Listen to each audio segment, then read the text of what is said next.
So the video that follows is titled Decoding Class Power and Hidden Curriculums in Healthcare. And we know that in America we have this myth of equality. And the myth of equality is less descriptive and more aspirational, but we have this idea about radical egalitarianism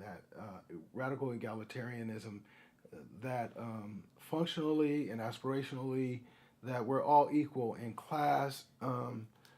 Shouldn't make a difference, and that power shouldn't be a factor, and that everything is just pretty straightforward. If you work hard, through luck and pluck, you'll make it in the American system, and it works for the student in terms of their aspiration to become a dentist, a PA, a PT, a doctor, and their patients or their future patients who are working in class and power aren't really factors in terms of health outcomes. But the last year, in my program, we spent the year looking at Black women's mortality, maternal mortality, and we did that so that we could see that there's these things called social disparities in health, and these social disparities are a function of identity and class, and so identity and class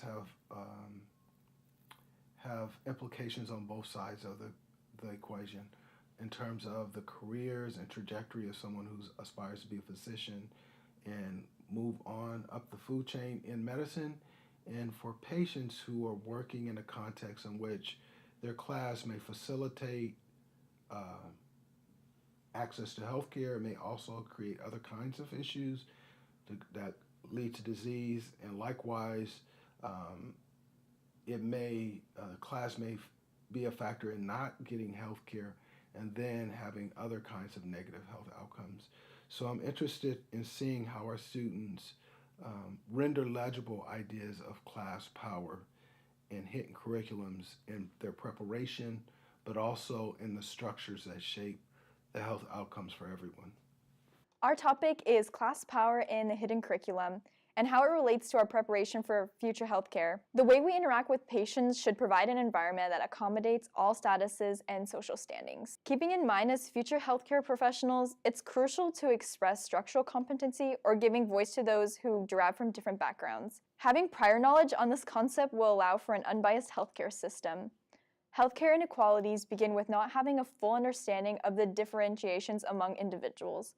We should strive for a new belief and comprehension of what it means to be equal. The articles presented for our topic centralize itself on the upper class, stating social regulations, expectations, and behaviors for the upper half of America. Such expectations and behaviors included how the upper class owned second homes, sent their children to boarding school, had personalized upper class activities, and sustained a higher level of living. But in the book Class by Paul Fussell, he states that society thinks that class is defined by money and education, but what class really focuses more on are perceived tastes, values, ideas, styles, and behaviors. Fussell also mentions it's rather more of the prestige of the social status class that gives it the specific status. He emphasizes the word status as a better definition to class, but then breaks it down into two classes, the rich versus the poor, or to be a little broader, upper class, upper middle, middle, lower, and lower class. And he quotes, "But socially there is a whole hierarchy of classes and the manners and traditions learned by each class in childhood, and they're not very different, but this is an essential point. They are generally persist from birth to death, and it's very difficult to escape culturally from the class in which you have been born to." We need to study these different classes, power disparities, and the hidden curriculum that goes into the American status system to break down the barriers so that everyone can receive the quality of care that everyone truly wants and deserves. We need to understand power differences between classes in order to really meet each patient with the best care without bias. When we talk about power in healthcare, we need to address it in relation from one class to another. First is the power of decision-making. In the doctor-patient relationship, the doctor's power allows him to make decisions about the diagnosis and treatment of the patient's condition. The patient's power allows him to choose between options presented by the doctor. But this is not the end of the story. The patient's options may be limited by financial constraints, lack of insurance due to unemployment, or even location, like not having the right doctors in their zip code. In the doctor-patient relationship, power differences can also show themselves in the predispositions and expectations each has for one another. For instance, someone in the upper or middle class could easily see a doctor as a friend or equal. For someone in the lower class, a doctor could be seen as someone above them. On the other side of the table, doctors may be unaware of the ways their own class bias or their own class power prevents equal access for their patients to care. In Dr. Helena Hansen's lecture on structural competency, we learned that some doctors are more likely to prescribe a lower quality medicine to people in the lower class. To try and avoid this kind of thing in the future, healthcare providers need to be aware of the way their power can be misused in this way. If we want to deliver the kind of healthcare that our patients really need, then we need to understand the power that comes with both our class and occupation and be intentional with our decision making. Frederick Hafferty said that in many respects the values being transmitted within hidden and informal curriculum are decidedly unprofessional in nature.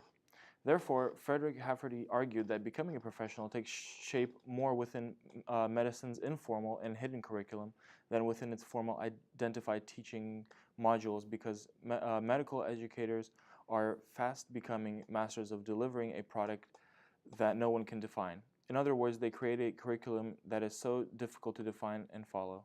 The curriculum is a topic that is very much unknown. The topic is professionalism, or in other words, what is professionalism? Professionalism, as Frederick Hafferty mentioned, is a set of values which include honesty and integrity, attitudes which are humility, accompanying patients, colleagues, and society, as well as behavior, which is practicing not being judgmental and respectful to patients. In addition, professionalism includes compassion, caring, fiduciary orientation, and the ability to engage in professional work to step outside of norms. The way people learn the hidden curriculum is through observing, engaging, and shadowing. The way people learn the hidden curriculum is through observing, engaging, and shadowing the people in the medical field, as well as having the opportunity to practice it through volunteering. Because as Frederick Hafferty said, that the core understanding of what it means to be professional remains elusive. And this understanding of professionalism being elusive could be aimed towards the middle and lower class society, because some do not have the same opportunity as the high class in learning what it is to be a professional. Thus, their ability to know what it means to be a professional impacts their chances of becoming a medical professional because of not knowing the hidden curriculum.